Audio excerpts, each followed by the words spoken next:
Hey, Cal Forever here, and I just kind of wanted to share or a realization or insight. Um, I went to church today, and the teaching I resonated more with Michael's teaching. I go to Unity Church, so if anyone's ever in Sedona, that's a great place to go. But I don't always resonate with all of his teachings, and I realize, like, okay, that's just not my outfit. It's not a one size fits all. And I was resonating more with this teaching today. I think I don't know, but he did say he did say one thing. It was like kind of like a parable where this monk goes to this master and uh, says that he wants God. And so, like, I desire God, to experience God, right? Like a monk wouldn't get caught dead saying that. So the master takes him to a lake and holds him underwater. And he's like, oh, I'm going to get baptized. And he's trying to go up, and master holds him down, and then he has to fight to push up. And so the message of the story is that you have to want God as much as you want air. So, kind of my insight with kind of what, you know, I'm experiencing in kind of the New Age community is like they take a lot of these esoteric teachings, like from Buddhism, for example, and they convolute them. So the Buddha never taught that desire was bad. The Buddha taught that there was an incorrect, a wrong way of doing things. So it's like how I'm seeing it is desire could either be a medicine or it could be a poison. And so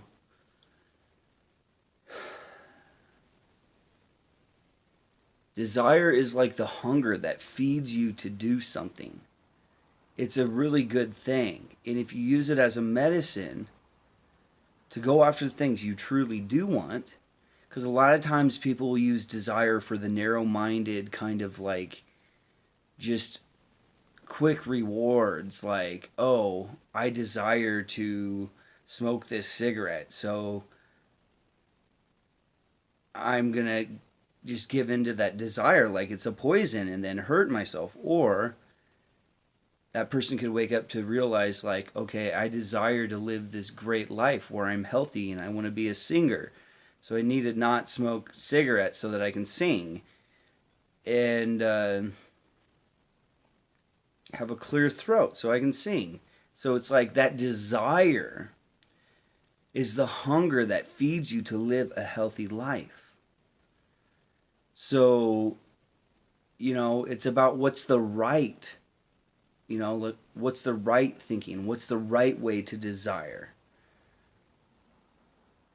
And there is a wrong way to go about things too that will lead you down a path that is not what you're seeking. That will only guide you back to what you want to seek through lessons or whatever else. So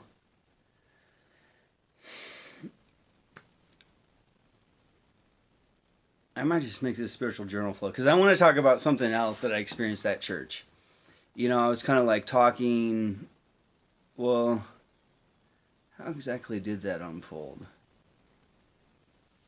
Oh yeah, I had like a vision during the teaching, and so I was expressing the teaching, and I'm sitting at the table expressing it to my roommate and whoever was sitting there, and I'm like, yeah, the ego's like a cup that contains the water. If you took away the cup, the water would just spill all over the earth and absorb into everything. and would lose itself. So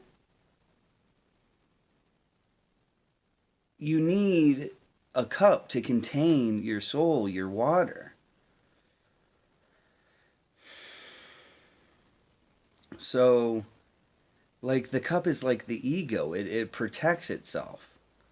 It creates an identity, it contains itself, and it's like limitation's a good thing because it creates focus. Like, I need to limit myself to this focused point of what my aim is at, instead of like, oh, I'm unlimited and I'm everything and I can see everything, and it's like, ugh, you're not focused. You're ungrounded. You're not in touch with reality. You don't know, if it gets too extreme and you lose an ego, you don't even know what the heck you don't even know what the people are around you. You don't even know what your hand is in your face. Like, what's a hand?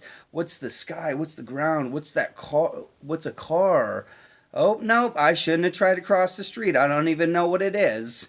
Right? That's why we need an ego. Right? That's what an ego is. And so I'm sitting with two judgmental people that think judging's wrong, or not judgmental people, but like it's not like judging's necessarily wrong. It's okay to have a judgment onto someone and just accept, like, my judgment might not be right, but I'm going to stand with this right now because this is what I'm believing to be correct, about this person, and I need to have a judgment towards this person because I'm interacting with them, and I need a certain filter so that I know how to respond according to my opinion, in even my own safety, in my own ego. So it's like, that's discernment, right? So there's nothing really wrong with having a judgment and creating discernment. So, like, I kind of got to talking a little bit and was getting sucked into a conversation that I didn't want to, but I'm like, okay, I need to stand up for myself. This is an opportunity to see where I'm at, to kind of grow a little bit, and stand up for myself, like to stand my ground, to have an ego. And so I got these two egos telling me it's like wrong to have an ego. And I'm like, well, Eckhart Tolle's teachings are like classic dissociation and diverting to be in denial that you even have an ego. And you need to recognize that you have an ego to even integrate that ego into your consciousness.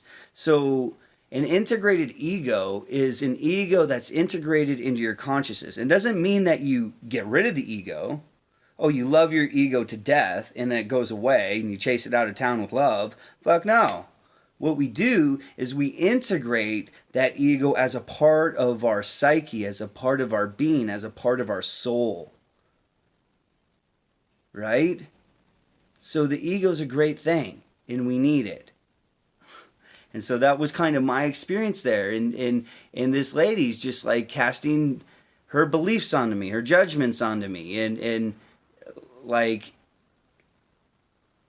pretty much determining, and that's a reflection of her journey. Like, oh, you're talking about right and wrong. You're saying that sometimes things are right, some things are wrong, and it's like there's no right and wrong. And I'm like, well, that's wrong, because there is a right and wrong in this world. There is. And she's like, oh, you're a black and white thinker, you're in your mind. And I'm like, it's hard in Sedona as a heart-centered being for to deal with people that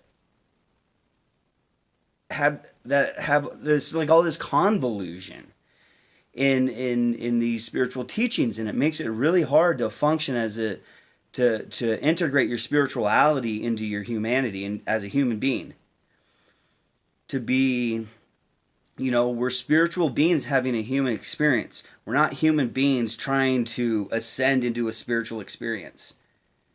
We're here integrating our spirituality into our human form to be spiritually human-minded beings. And then we realize, like, wow, our human being is humans are such a sacred spiritual like what I'm trying to say is like this human experience is a spiritual experience, and this physical world is a spiritual world. It's a spiritual reality.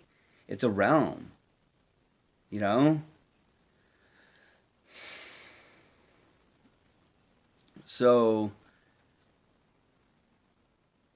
yeah, let me just think of anything else that might pop up. You know, I I'd like to do my spiritual journal flows. I don't like to be in the position where it's like I'm this YouTube guru and I'm a teacher. That was something else I was realizing. It's like everyone just like kind of wants to be this is like this teacher. And like, I may be teaching people with what I'm expressing, and just I'm just sharing things that I'm learning. See, I don't want to put myself above someone. I want to like meet people where they're at on their level, and I just want to share my journey and be creative. And I just know that being my 100% true unapologetic self is what's going to help benefit the world. And I really love humanity, and I really love the world, and I honor the human in me in the human in another human. And I'm not going to be in this spiritual like kind of like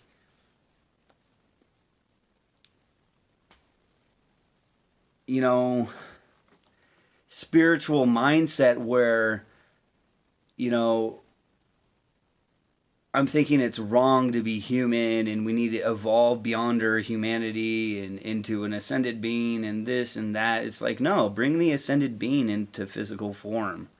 You know, bring the light into the body and honor the humanity, the human in us, right? And when people are in that mindset that, oh, it's wrong to have desire and human traits and this and that, and we need to crucify all these traits and chase them out of town. It's like, no,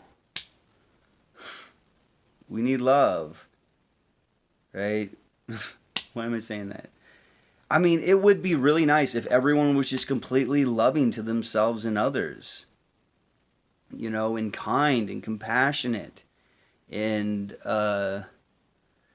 understanding that they may not always be understanding, and therefore they work to understand another person, you know? Or someone like me, like I don't want to understand you, nor do I need to understand you because I'm trying to limit myself to a point of focus, and if I widen my lens of focus to seeing your shit, like no, deal with your shit. I got mine, and it's like, yeah. I hope that makes sense. Cal Forever here. Thanks for listening. I don't know if this is really spiritual journal flow or what. I'm just like, yeah, sure, it's a spiritual journal flow. Like, I'm just like sharing my experience with, you know, from church today, and kind of what I've been going through is like, you know, the thing is a lot of these people in the new age or are like wrong. They're incorrect. It's not the right way of thinking. Like, you took a teaching and you convoluted it, and then use it to bully other people in a way, like or you use, that teaching of like, oh, you're not supposed to have an ego, while your ego is like, I don't know. I'm done. I'm done. Cal Forever here. Thanks for listening. Peace.